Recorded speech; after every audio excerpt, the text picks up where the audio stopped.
It's been a while since I made my first video about Alma masks. Recently I did a poll and turns out you guys want more about them. Well, you are in luck since I've made changes since that video. This is updating my power system. The first thing I want to talk about is Almas. If you watched the original video, you know what they are. If not, Almas are a hive mind of shattered souls which enter our world through space rifts or created in our world. Each Alma has a mask and a black body. The mask and body can range depending on the Alma. Some Almas could even potentially have two. For base Almas, a common trait is that if their bodies have armor, it's in the color white. It's a covering over the black void that is the broken souls in the hive mind. The goal of Almas is just destruction. Why do they crave it? Well, the only things their souls know now is breaking things. This leads them to basically be a calamity. No positives to them at all. Unlike how people can purposely make monsters to command, you can't control an Alma at all as a living person. Almas have types and classes. Types are basically what makes them unique. For example, an Alma with a crocodile-like mask. That's a type of Alma. Classes are used to group Almas with certain common traits. That's what I'm going to be talking about. Titan Almas and Phantom Almas. First with Titan Almas. Titan Almas are created when many Almas fuse in an uncontrolled way. If you didn't see the last video, Almas either work together, fuse like black holes, or consume each other. Now imagine several Almas suddenly being pulled in unprepared and at the same time. It creates a Titan Alma. Titan Almas are massive Almas, some being the size of skyscrapers, that have a lot more energy than a normal Alma. However, it primarily uses it in raw outputs. This is due to the fact it's clearly not as smart as a normal Alma, as it's having a harder time controlling the souls, like a hive mind. It's basically more destructive but less coordinated. This could make it easier to destroy than a normal Alma in certain cases. Titan Almas do have a protection against this, though. The fact that they can grow armor when they want can act as protection for their masks. This can make them much harder to defeat in certain cases, but also easier. I'll elaborate on this later. Phantom Almas are colored Almas. They still have white masks and armor, but their bodies are different. Sometimes to the color they gain markings in yellow or black too.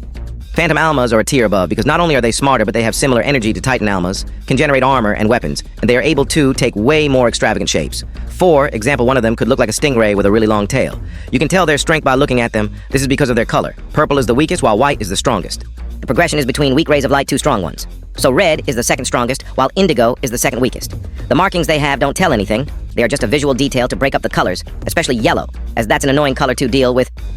Last video I mentioned how you can potentially destroy an Alma without destroying its mask. But how does this work? Well, Almas uses a mysterious energy source that no one can sense. However, that source can run out. Think of it like their life energy, which they can retain by not fighting. While in fights, they use it to access their powers. You can beat an Alma by damaging it enough that it can't use it as an outlet to heal. This doesn't mean it ran out, though. It's basically turning on battery saving mode in this context, so it can focus on its main goal of destruction. Also, it takes the same energy to create their armor, which is a resource they can run out of. Well, now onto Alma masks. Something else from last video is Dialma masks. Instead of masks that summon weapons, they are weapons that summon masks. There are only two currently in existence, and the reason for this is because of four things. The first is because of the brain. You see, in Izanagi, a Remans' brain is very important to access any and all abilities. The farther away from the brain, the harder it is to use. The second reason is because Almas aren't powered by aura, even though you can use aura as a substitute while using a mask. That's mostly because the devoid shards filter it. There's still a lot of mystery on why Alma masks work the way they do, and no one has been able to translate it into an actual weapon. The third reason is because Dialma mask is basically a fancier version of a phase Alma mask. Phase masks work by allowing you to unlock the powers of the Alma mask in phases. Phase Alma masks are the hardest to use and make because of how unpredictable they can be. Dialma masks are the same as unpredictable if the powers would transfer from the devoid mask. This is the reason why only two currently exist, and only three have ever existed. The fourth is stability. If devoid shards aren't stable, they just fizzle out. It's way easier to guarantee stability by just making a mask instead of experimenting, especially due to how expensive Alma masks are. One of the main characters, Shiro, actually acquires one which initially takes form as a katana with a charred blade and a chain wrapped around it. He doesn't just manifest a mask, but masks that change with the change of amount of power he is accessing. So does the sword. Changing into a sword that can actually slash. Without going into too much of the sword's power, he eventually unlocks a state he can go into for 5 minutes, which gives him access to a massive well of power. Now let's talk about something purely new, Remnants. Remnants are a mind of an Alma mask which forms from collective ideas of the shattered souls, for example, envy or greed. This can influence the user, but the user can also influence it. Their emotions while using the mask also flood in. The combination is a personality for this remnant, normally a messed up one due to how it's taking all your emotions. Any subconscious emotion as well. For example, think about if you were doubting yourself.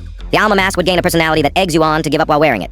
An example of this is Kuro and his Alma mask, Arden Sodens.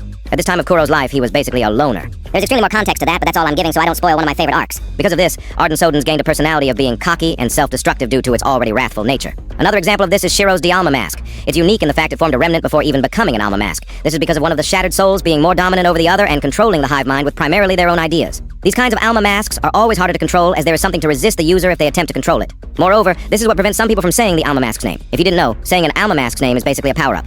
Also, this does mean an Alma who hasn't been destroyed could have a remnant. But what happens if an Alma is able to possess the body of a person?